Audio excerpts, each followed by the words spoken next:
Thales, fiquei muito satisfeito em ouvir tua palestra. Achei que a tua palestra ela foi animadora, muito animadora, e principalmente por saber que há essa consciência, né, que há essa percepção. E aqui, como o Vitor falou, talvez esse seja um caso em que a gente devesse pensar numa reforma setorial, porque, nesse caso especificamente, essa reforma setorial ela tem uma potencialidade de atingir geral a todos os setores econômicos da economia, provocando um aumento generalizado de produtividade, de ganho de eficiência na economia como um todo. Então, nesse caso, é mais do que justificável que a gente pense em alguma coisa. Poderia passar pense em alguma coisa. Essa apresentação foi a que eu fiz. Se tiver lá uma outra do. Bom, estou sem apresentação, então eu vou falar aqui assim mesmo. Eu acho que no Gogó. A gente tem com o IoT, na minha avaliação, uma chance de ouro de começar certo. O fato de IoT ser uma tecnologia nova e disruptiva é uma grande esperança para a gente, e é uma esperança porque pode ser que a gente, se nós interpretarmos bem o que está acontecendo, se nós entendermos bem o que está acontecendo e fizermos uma boa regulação, pode ser que esse começo, independente de todas as mazelas tributárias que a gente discutiu aqui ao longo do dia, que esse começo seja vitorioso, que a gente tenha ali uma experiência diferente da tristeza que foi a nossa discussão durante o dia. Por quê? Durante todas as exposições sobre reforma tributária, sobre alta carga tributária dos tributos regulatórios, e um grande sentimento de frustração vinha que dificilmente isso vai ser mudado pela necessidade da utilização dos recursos que estão aí, que existem hoje. No caso de IoT, a gente está falando de recursos que não existem ainda. Ou seja, nós não estamos falando em incentivo, em dinheiro colocado pelo Estado. A gente está falando em ter uma boa regulação, em ter um bom ambiente de negócio, porque o resto a sociedade faz. Basta que você dê condição para que aquela atividade se desenvolva. Nenhuma dessas tecnologias que hoje estão graçando aí pela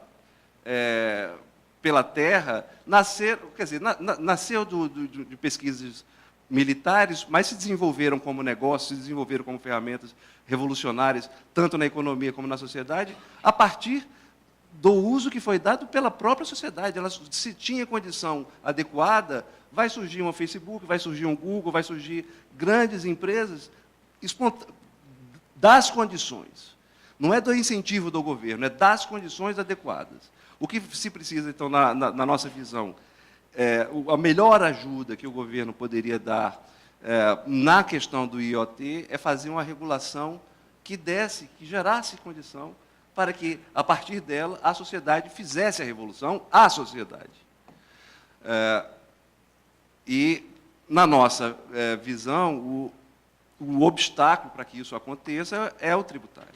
Quer dizer, com a tributação atual, não vai acontecer IoT no país. E não acho que seja só uma questão do Fistel. Na mesma categoria de Fistel, em termos de atrapalhar o IoT, está o Condecim, então os filhotes do Fistel. A contribuição para a radiodifusão pública, que também tem a mesma base de incidência, quer dizer, ela gera o mesmo tipo de dificuldade. Agora, não é um problema só dessas taxas, é um problema, na minha visão, da forma como se observa a realidade. Não dá para nós querermos tributar a conexão de coisas da mesma forma que nós tributamos a conexão de pessoas. Por duas questões básicas e principais, na minha opinião. Conexão de pessoas gera um nível de receita que você poderia até conjecturar que cabe uma carga tributária dada a receita que gera aquela conexão de pessoas. E um segundo ponto é que, diferente da conexão de coisas, quer dizer, a conexão entre coisas, a receita gerada pela conexão entre coisas, se a gente for considerar as taxas que existem hoje, a tributação que existe hoje, e uma receita média, considerando o benchmark internacional, no final das contas, a receita líquida, considerando só os impostos que incidem sobre aquela tecnologia, aquele serviço, a receita líquida é negativa, fora todos os custos operacionais, ou seja, é inviável. Ninguém vai investir em IoT no Brasil, porque investir em Brasil hoje significa ter prejuízo na receita líquida. Não estou dizendo na operação nem menciono. É uma coisa absurda. Então, é necessário perceber, então, que a realidade da conexão de coisas é outra. É necessário perceber também que a conexão entre coisas, o objetivo ali não é a comunicação entre as máquinas. As máquinas não se comunicam, as máquinas são ferramentas de trabalho. Então, a conexão de coisas é para que você tenha ferramentas de trabalho dentro de algum processo de produção, para que essas ferramentas gerem ganho de eficiência deste processo. Não é a comunicação. Você não vai ganhar dinheiro, ou aumentar a sua eficiência, ou aumentar a sua base de arrecadação, em razão da comunicação entre essas máquinas, e sim do crescimento e da geração de eficiência que essas máquinas vão trazer quando elas inseridas dentro dessas cadeias produtivas. De modo que é importante que, nessa nova visão que o MCTIC está trazendo aqui, que haja, então, uma segregação, digamos assim, do ecossistema, da internet das coisas, do ecossistema da internet geral. Ou seja, o ecossistema da internet das coisas ele precisa ter conceitos e definições próprios, e, sobre esses conceitos e definições próprias, um regime tributário próprio, adequado para essa realidade. E não querer trazer uma realidade de um serviço antigo para esse serviço aqui. Então, a gente defende que essa nomenclatura seja criada para, então, criar esse regime especial ali, que se justifica. Essa nomenclatura não precisa ser uma jabuticaba. A gente pode encontrar nos documentos da UIT toda a nomenclatura sobre o que é a internet das coisas, sobre o que é coisa, sobre o que é ecossistema das coisas, né? De modo a, então, fazer, do ponto de vista de uma linguagem que já seja admitida internacionalmente. Não vamos criar uma linguagem nova aqui, a gente vai em cima da terminologia aceita para a internet das coisas, e ali a gente vai fazer, então, um tratamento tributário que é compatível com essa realidade, né? E, na nossa visão, o tratamento tributário tem que ser dado a zero. Por quê? Porque, na medida em que essa ferramenta passar a ser assumida, incorporada, se você dá um tratamento de tributação zero em IoT, eu acredito que a sociedade, por si só, dará conta de inserir o IoT dentro das suas cadeias de produção, e isso vai gerar, no final das contas, o efeito, sem que haja uma grande política pública, a não ser essa.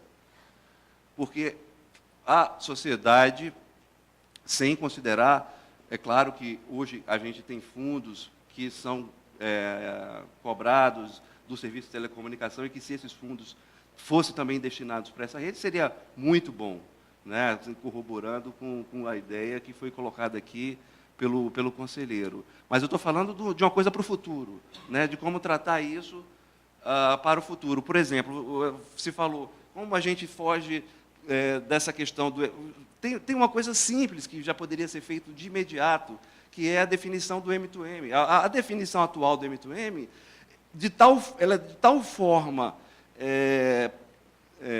restrita, ou tem de tal forma problemas, que o próprio M2M não está acontecendo, né? Ou está acontecendo com dificuldades. Por quê? Porque ela não percebe essa natureza da máquina conectada como uma ferramenta. Ainda ali está entendendo a máquina conectada como uma pessoa, como se fosse outra pessoa. Então, na nossa visão, o conceito de M2M deveria ser tudo, exceto a conexão entre duas pessoas. Conexão entre duas pessoas não pode ser M2M. Fora isso, é M2M, porque se você está conectado a uma coisa, você não está para se comunicar com aquela coisa, você está para usar aquela coisa como uma ferramenta de algo a mais que está inserido dentro do teu processo de produção. Então, eu acho que se houvesse um decreto dizendo, olha, só não é M2M conexão entre pessoas, isso já resolveria grande parte dos problemas que nós temos hoje, e é uma classificação simples e abrangente o suficiente para você, eventualmente... É uma portaria. Então, através de uma... Se você estivesse numa portaria ali que está dentro das suas competências regulatórias, você já daria esse ganho aí de eficiência, deixa dentro da tua proposta de que a sociedade possa colaborar, deixa aqui a nossa colaboração já para você nesse termo. Presidente, basicamente, a fala que eu queria fazer era essa, sem apresentação. Agradeço aí a atenção de todos, basicamente isso.